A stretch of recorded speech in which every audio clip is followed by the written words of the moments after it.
Good morning children. आज हम बात करने जा रहे हैं शब्द निर्माण की। शब्द निर्माण यानी किसी शब्द को बनाना।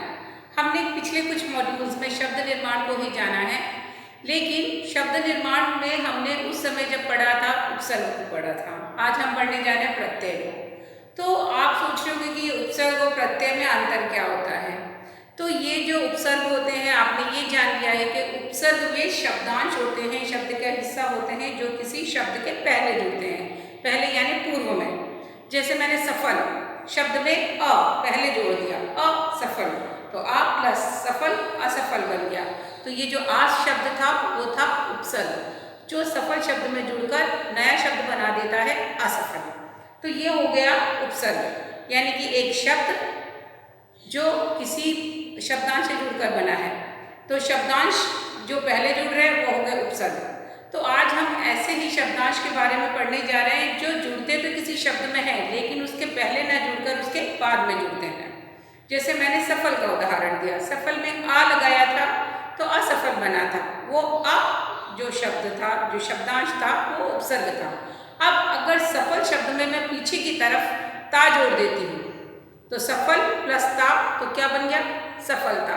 तो ये जो ता शब्द है वो कहलाएगा प्रत्यय, यानी प्रत्यय वे शब्दांश होते हैं जो किसी शब्द के बाद में जुड़ते हैं। आपने कहा सुंदरता, सुंदरता, ता शब्द प्रत्यय। आपने कहा कड़वा, उसमें आहट लगा दिया तो कड़वाहट, ठीक है। आपने कहा चिकना, उसमें आई लगा दिया चिकनाई। आपने कहा हवा, उसमें दार जोड़ दिया हवादार, तो आई आहट दार, ये सब क्या हुए, प्रत्यय। तो प्रत्यय भी वे शब्दांश होते हैं जो किसी शब्द का निर्माण करते हैं, उसके अर्थ में परिवर्तन करते हैं और एक नया शब्द को बनाते हैं, जन्म देते हैं। तो आज इस मॉड्यूल में हम प्रत्यय को ही जानेंगे, उसकी परिभाषा और उसके कुछ उदाहरणों की चर्चा करेंगे। तो चलिए बढ़ते हैं बोर्ड की तरफ और इसमें देखते हैं कि प्रत्यय की परिभाषा हमने लिखी क्या है। प्रत्यय जो शब्दांश शब्दों के अंत में जुड़कर, आपको मैंने पहले भी कहा है ये शब्द नहीं होते हैं, शब्दांश होते हैं, क्योंकि अधूरे होते हैं। कि आहट आई शब्द नहीं कहलाते, शब्दांश कहलाते हैं। तो जो शब्दांश शब्दों के अंत में जुड़कर नए शब्दों का निर्माण करते हैं उन्हें हम प्रत्यय कहते हैं। क्लियर? हमने उदाहरण बता दिया, सफलता, चिकनाहट, फिर हवादार, दार, ता। तो यहाँ पर इन्होंने आपको कुछ प्रत्यय के उदाहरण दिए, जैसे ता, इक, आई, आव, दार, त्व आदि, ये सारे दिए हैं। अब आप सोचोगे ये कैसे उदाहरण है, तो चलिए हम इनका प्रयोग भी आपको बता देते तो आपको और क्लियर आइडिया मिलेगा।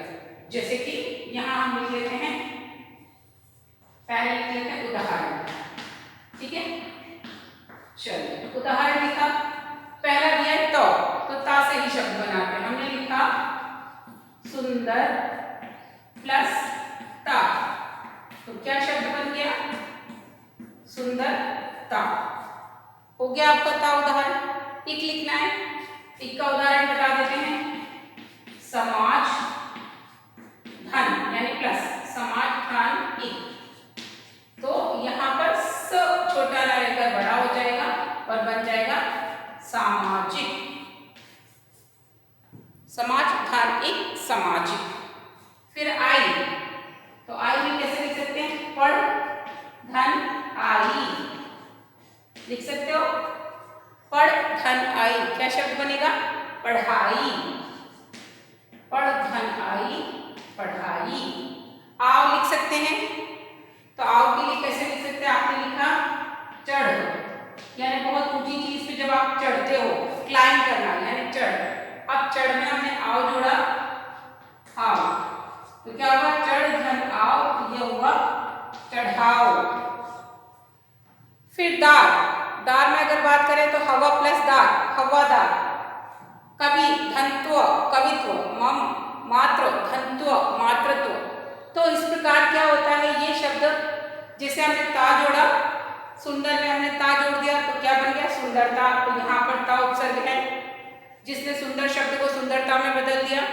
यहाँ आते इक पे, तो उसने समाज में इक जोड़ा तो क्या बन गया, सामाजिक, इक प्रत्यय है। फिर पढ़ में हमने आई प्रत्यय लगाया तो क्या बन गया, चढ़ाई, ये आई उपसर्ग है, वो आई प्रत्यय है, सॉरी। फिर आगे चढ़ धन आव लगा दिया तो क्या बन गया, आव हमारा इसमें क्या है, प्रत्यय है।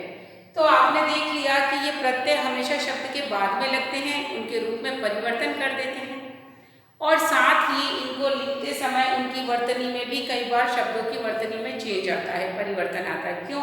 क्योंकि ये स्वर में होते हैं। तो स्वर को तो आपको पता ही है कि हमेशा स्वर के रूप में प्रयोग के बजाय कई बार मात्राओं के रूप में भी प्रयोग किए जाते हैं।